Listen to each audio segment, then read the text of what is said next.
Selamat siang, Shalom. Perkenalkan, nama saya Marna Sipiel, NIM 202148097, kelas B, semester 4, tugas setelah kurikulum. Di sini materi yang akan saya bahas yaitu yang pertama prinsip, yang kedua komponen, yang ketiga tujuan, dan fungsi kurikulum.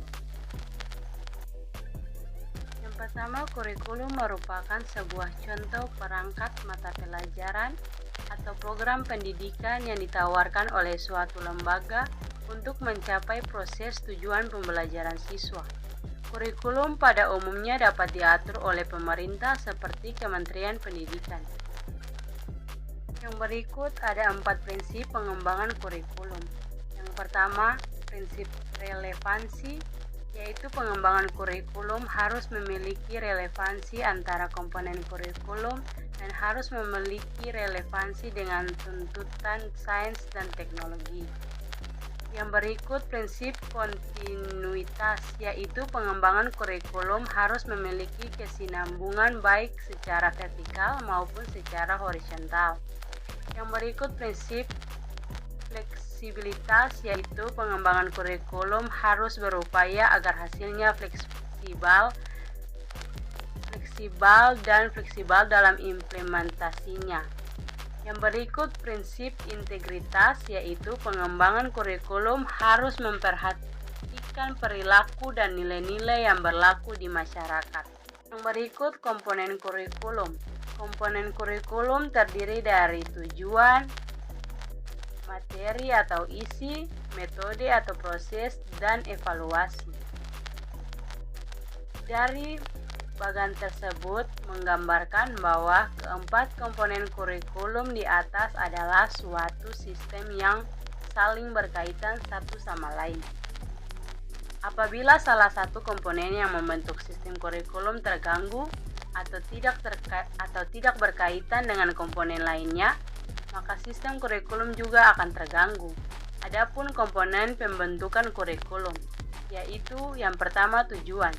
Tujuan apa yang harus dicapai sekolah. Yang kedua, bahan ajar atau materi. Bagaimana memilih bahan pembelajaran guna mencapai tujuan tersebut. Yang ketiga, metode atau proses belajar mengajar. Bagaimana bahan ajar disajikan agar efektif ketika diajarkan kepada peserta didik. Yang terakhir, evaluasi atau penilaian adalah untuk mengetahui efektivitas dari proses yang dilakukan. Yang berikut tujuan kurikulum. Tujuan dibuatnya kurikulum adalah agar menjadikan suatu masyarakat yang dicita-citakan. Namun, dalam skala mikro, tujuan dibuatnya kurikulum lebih berfokus dengan visi dan misi sekolah serta tujuan-tujuan yang lebih sempit, seperti tujuan setiap mata pembelajaran dan tujuan proses pembelajaran.